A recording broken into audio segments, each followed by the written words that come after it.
पर आप सभी का स्वागत अभिनंदन वंदन है। और इस देश के सबसे बड़ी पंचायत का चुनाव सामने आ चुका है।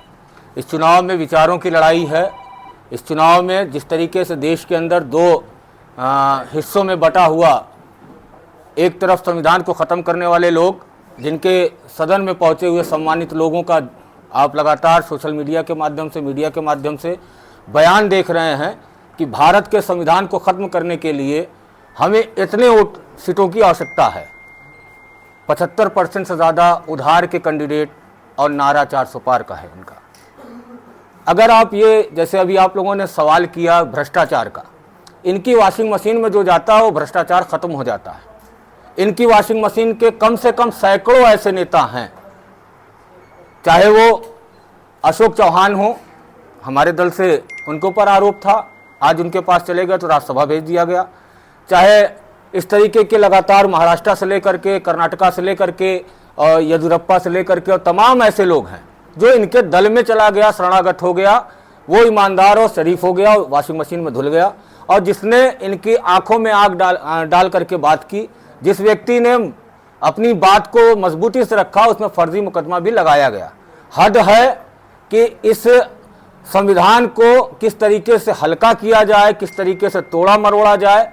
ये 73% नहीं, 85% नहीं, देश के 100% लोगों के साथ भारतीय जनता पार्टी की जो मानसिकता है उसका परिचय है। और ये लोकतंत्र का चुनाव बहुत ही महत्वपूर्ण होने जा रहा है।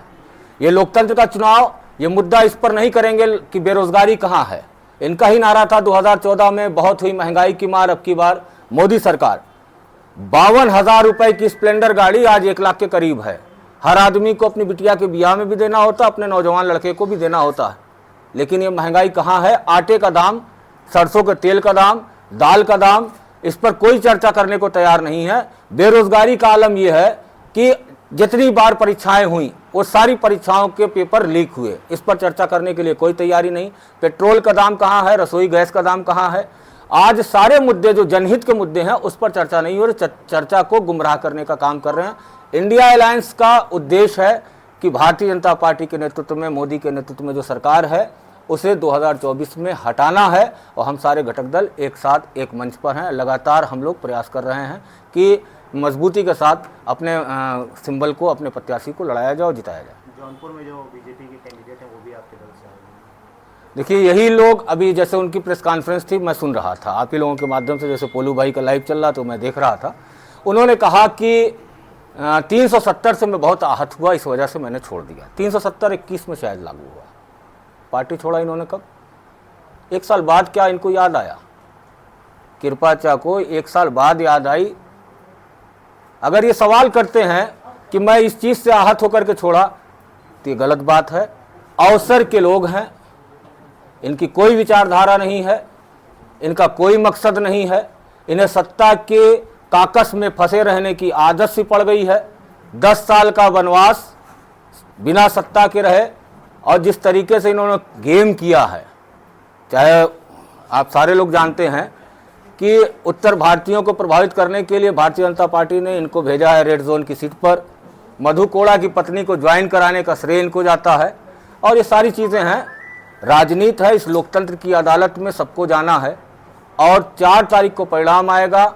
विश्वास के साथ कहता हूं कि जनपद जौनपुर की दोनों सीट इंडिया गठबंधन जीतेगी और ऐतिहासिक वोटों से जीतेगी।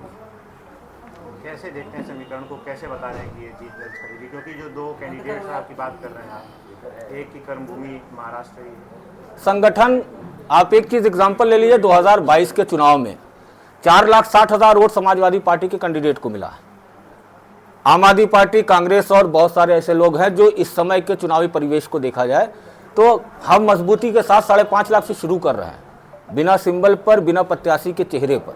अब तो मुझे प्रत्याशी भी मिल गया, और ये प्रत्याशी बहुत ही मजबूत प्रत्याशी हैं, बड़ा चेहरा है। जन अधिकार पार्टी के राष्ट्रीय अध्यक्ष रहे, बहुजन समाज पार्टी में बड़ा कद रहा इनका। और जब ये माननीय राष्ट्रीय अध्यक्ष अखिलेश यादव जी के पास अपनी पार्टी के साथ खड़े होकर के वहाँ पर जा कर के इस इंडिया गठबंधन का हिस्सा बनने के लिए आए, तो माननीय अखिलेश यादव जी ने इनको जौनपुर से भेजा है, तो कुछ विचार करके भेजा है। और समाजवादी पार्टी का कुछ अपनी प्लानिंग रही होगी। तो हम तो अच्छे तरीके से आपको बता रहे हैं कि लगभग हम 1.5 से 2 लाख वोटों से सीट जीतेंगे। भ्रष्टाचार के आरोप जब लगते हैं तो बीजेपी को कहा जाता है कि वॉशिंग मशीन है, भ्रष्टाचार के आरोप काफी ज्यादा। वही प्रत्याशी जब अलायंस से आते हैं तो उस पर सफाई देते नहीं बन पाती है। नहीं, सफाई की कोई बात नहीं। भ्रष्टाचार के आरोप में लगातार 10 साल हो गया। जिस तरीके से 6 महीने के अंदर दोष सिद्ध किया जा रहा है, जिस तरीके से सारे घटनाएं हो रही हैं, अगर बाबू सिंह कुशवाहा पर इस तरीके की चीज़ें हुई होती तो शायद आज बाबू सिंह कुशवाहा भी सजा याफ्ता होते। विचाराधीन को सजा याफ्ता नहीं कहा जा सकता।